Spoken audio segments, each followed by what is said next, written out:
নমস্কার বন্ধুরা, অভিনব চৈতিস ব্লগে তোমাদের সবাইকে আবার একবার স্বাগত জানিয়ে আজকে নতুন আর একটা ব্লগ শুরু করছি। তোমরা সকলে কেমন আছো? কে কোথা থেকে আমার ব্লগগুলো দেখছো আর দেখে কেমন লাগছে সেটা অবশ্যই কমেন্ট করে জানিও। ভালো লাগলে লাইক করো, বন্ধু বান্ধবের সঙ্গে শেয়ার করো। যারা ইউটিউব থেকে দেখছো তারা চ্যানেলটাকে সাবস্ক্রাইব করে দিও, পাশে থাকা বেল বাটনটাকে অল করে দিও। আর যারা ফেসবুক থেকে দেখছো তারা পেজটাকে ফলো করো। আজকে শুক্রবার, রিক সকালবেলা স্কুলে বেরিয়ে যাওয়ার সঙ্গে সঙ্গে একদম জোর কদমে কাজকর্ম শুরু করে দিয়েছি। সকাল সকাল ছেলে বেরোবার পরেই তোমাদের দাদাও উঠে পড়েছিল, তাকে আগে বলেছি ঝটপট বাজারটা করে এনে দাও। যদিও সকালবেলা বলেই দিয়েছিলাম আজকে একদম বাজারের বিশেষ কিচ্ছু আনবে না, একটু মাছ নিয়ে আসবে আর একটু উচ্ছে করলা যা পাবে তাই। কিন্তু এই যে কলমি শাকটা দেখতে পাচ্ছ, এই কলমি শাকটা ক্ষেতের ধারেই বেশি হয়। এই কলমি শাকটা খেতে আবার আমি ভীষণ পছন্দ করি। এমনি পুকুর ধারের কলমির থেকে এই কলমির স্বাদটা আমার মনে হয় বেশি আরও লাগে ভালো। তো যাই হোক, ওই কলমি শাক দেখতে পেয়েছিল বলে দাদা এক একটি কলমি শাক এনেছে। আর মাছ তো এনেইছে বলে দিয়েছিলাম বলে সেই সঙ্গে সঙ্গে আবার মাছের ডিমও এনেছে। তো ছেলে বেরিয়েছিল যখন সকালবেলা, একেবারেই ভাতটা করে নিয়েছিলাম। আর ওকে একটু যেমন ডাল সেদ্ধ, আলু সেদ্ধ, ডিম সেদ্ধ, ঘি দিয়ে খেয়ে বেরিয়ে পড়েছে। তো ভাতটা তো সকলের একসঙ্গে হয়ে রয়েছে।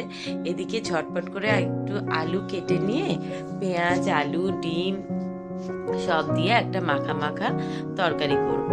তো ডিমটা মাছের সবসময়তেই মানে বেশি পছন্দ করে পেঁয়াজ রসুন দিয়ে, সামান্য একটু বেসন বা চালের গুঁড়ো দিয়ে, লঙ্কা দিয়ে ভালো করে মাখিয়ে বড়া করে তরকারি করলে বা ভাজা করলে সেটা রিক না সকলেই বেশি খেতে পছন্দ করে। কিন্তু আজকে ভীষণ তাড়াহুড়ো করছি, কারণ তাড়াহুড়ো করে রান্না বান্নার কাজটা শেষ করে আমি একটা আমার নিজের কাজে লাগবো। তো সেই জন্যেই এত তাড়াহুড়ো করে রান্না করব। আর ডিমটা মাখতে একটু সময় যাবে, আলাদা করে পেঁয়াজ রসুন কাটতে হবে, তাই আর আজকে এত কাজের ঝামেলা রাখিনি।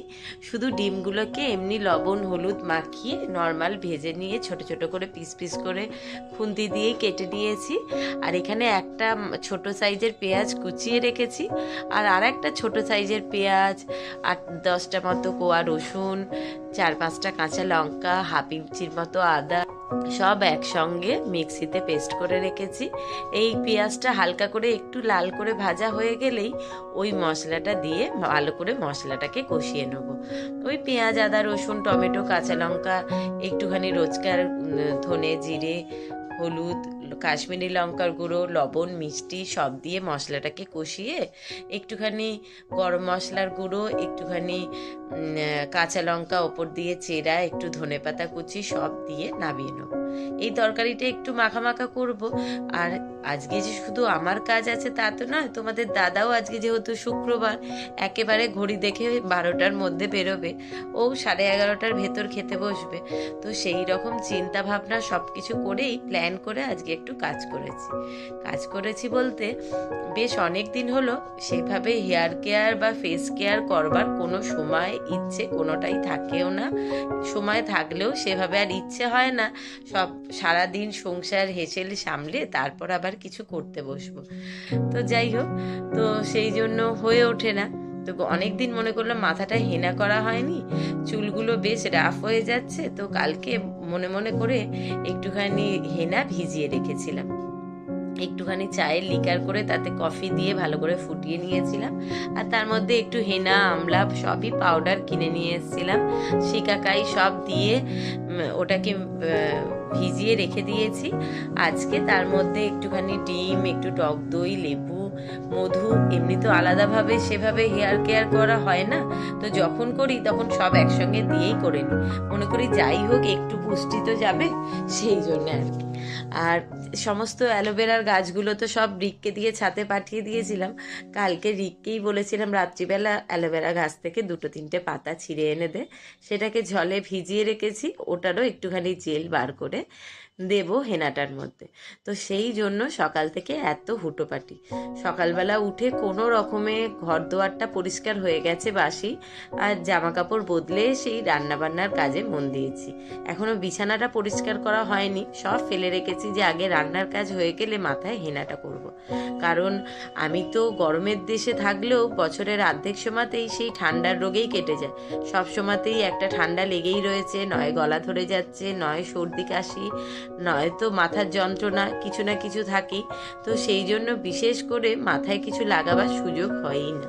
তো মনে করলাম যে এই সময়তে ঠান্ডা তো হালকা হালকা পড়তে শুরু করে দিয়েছে, আর এই হেনাটা লাগাবার পরেও জানি একচোট ঠান্ডা লাগবে, তাহলেও রোদ্দুরটা 2-3 দিন ধরে আবার সুন্দর বেশ ভালো উঠছে ঝলমলে। তো একটুখানি রোদ্দুরে বসে নেবো। তাই রান্নাটা শেষ করে দাদাকে খেতে দেওয়ার আগে যদি ঝটপট করে হেনাটা মাথায় অ্যাপ্লাই করে নিতে পারি, তারপর ওই বেশিক্ষণ রাখবো না, 40 থেকে 45 মিনিট মতো সময় ঘর বিছানাগুলো পরিষ্কার, যেটুকু কাঁচা ধোয়া আছে সেগুলো করে নিতে নিতে হয়ে যাবে। তারপর মনে করেছি স্নান টান করে এসে যাব, গিয়ে একটুখানি সময় নিয়ে রোদ্দুরে বসবো। এমনিতেই ব্যালকনিটাতে দারুণ সুন্দর ঝলমলে রোদ্দুরের তেজ আসছে, তার জন্য রোজই ব্যালকনির তো ওই ওপরে যেখানে জামা কাপড়গুলো দিয়ে দিই, নিচের খানিকটা অংশ ফাঁকা থাকে, সেখানে এই পাশ বালিশ মাথার বালিশগুলো নিয়ে নিয়ে গিয়ে রোজ রোদ্দুরে দিচ্ছি। তাহলে রোদে তুলোগুলো একটুখানি তারাও খাবার পায় আর কি। তো রোদ্দুরে যে কোনো, ছোটবেলা দেখতাম শীত পড়লো মানেই বাড়িতেই শুরু হতো ক্যাম্প খাটে নয় ছাতে কিছু শতরঞ্চি পুরনো চাদর পেতে তার মধ্যে লেপ কম্বল যা যা আছে সেগুলোকে রোদ্দুরে দেয়া হতো। আর আমরা ওই লেপের ওপর বসে শুয়ে কত রকম খেলা, স্নান সেরে গিয়ে লাফিয়ে লেপের ওপর বসে ওখানেই ক্রিম মাখা, চুল আঁচড়ানো, এই সমস্তগুলো থাকতোই। তো সেই সমস্ত তো এখন আর হয় না। মাঝে মধ্যে কখনো সখনো সময় পেলে বিছানার গদি তোষকও দেওয়ার চেষ্টা করি, কিন্তু সেটা তো আর ব্যালকনিতে হয় না, সেটা ডিরেক্ট আমি রিক বা তোমাদের দাদা রিক দুজন মিলে গিয়ে ছাতে দিয়ে আসে।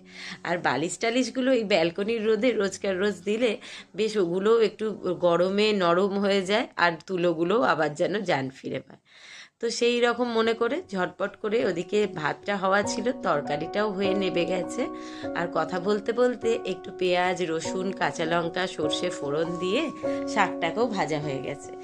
আর 3-4 দিন আগেই দাদাকে বলেছিলাম একটু পেঁপে আনতে, তো পেঁপেটা এনে পেঁপের তরকারি করা হয়ে গিয়ে খাওয়া হয়ে গেছে।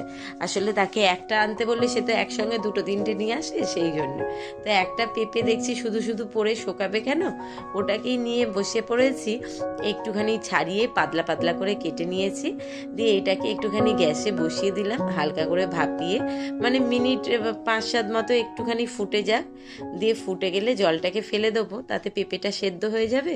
দিয়ে এই পেঁপের জলটাকে ঝরিয়ে নিয়ে একটুখানি চিনি শিরা তৈরি করে তাতে একটু স্বাদ মতো সামান্য লবণ দিয়ে, বিট লবণ দেবো, আর এই পেঁপেগুলো দিয়ে ভালোভাবে ফুটিয়ে একটু কাজু কিশমিশ একটু আমচুর পাউডার একটু লেবুর রস দিয়ে পেঁপের চাটনি করে নেব। এমনিতে তো আজকে শুক্রবার হয়েই গেল, রবিবার দিন খাবার পাতে চাটনি থাকি, আর আজকে যেহেতু করছি আর তোমাদের দাদার এই পেঁপের চাটনিটা যেহেতু ভীষণ পছন্দের, তো দুপুরবেলাও তাকে একটু দেবো। যাই হোক, মোটামুটি কথা বলতে বলতে অনেক দূর রান্নার কাজকর্ম সারা হয়ে গেছে, আর ঘর দুয়ার পরিষ্কার হয়ে গেছে। এখন যেটা মেন কাজ সেটা হচ্ছে এই চাটনিটা করে রেডি করে রেখে ওটা ঢাকা চাপা দিয়ে ঝটপট করে হেনাটাকে মাথায় লাগিয়ে নেবো। তারপর দাদা আসলে স্নান করলে তাকে খেতে দেয়া, গ্যাস পরিষ্কার, রান্না বান্না শেষে যেমন হয় অনেকগুলো বাসন কোসন পড়েছে সেগুলো ধোয়া মাজা। আমাদের রাঁধুনিদের মোটামুটি নিত্যদিনের সংসারে হাতে কিন্তু সেরমভাবে বিরাম পাওয়া যায় না, সারাক্ষণ একটার পর একটা কাজ রেডি করাই থাকে। আর যেদিন আবার বিশেষ করে রান্নার কাজ থাকে না, সেদিন দেখি বাড়তি আরও কত কি কাজ এসে সব জমা হয়ে পড়ে রয়েছে। মনে হয় বসে থাকবো কেন, এই কাজটা করে নিই, বসে থাকবো কেন, ওই কাজটা করে নিই, নয় একটু হেসেলটাকে ভালো করে ধুয়ে মুছে পরিষ্কার করি, নয় কৌটো বাটাগুলো একটু সাবান জলে ধুয়ে নিই, না হলে আলমারিটাকে র্যাকগুলোকে একটু ভালোভাবে পরিষ্কার করে নিই। কাজ মোটামুটি কম বেশি থাকে, আর সেটা যদি সারা রাত দিন পেরিয়ে সারা রাতও জেগে বসে করা যায় তাহলেও কাজ শেষ করা অসম্ভব।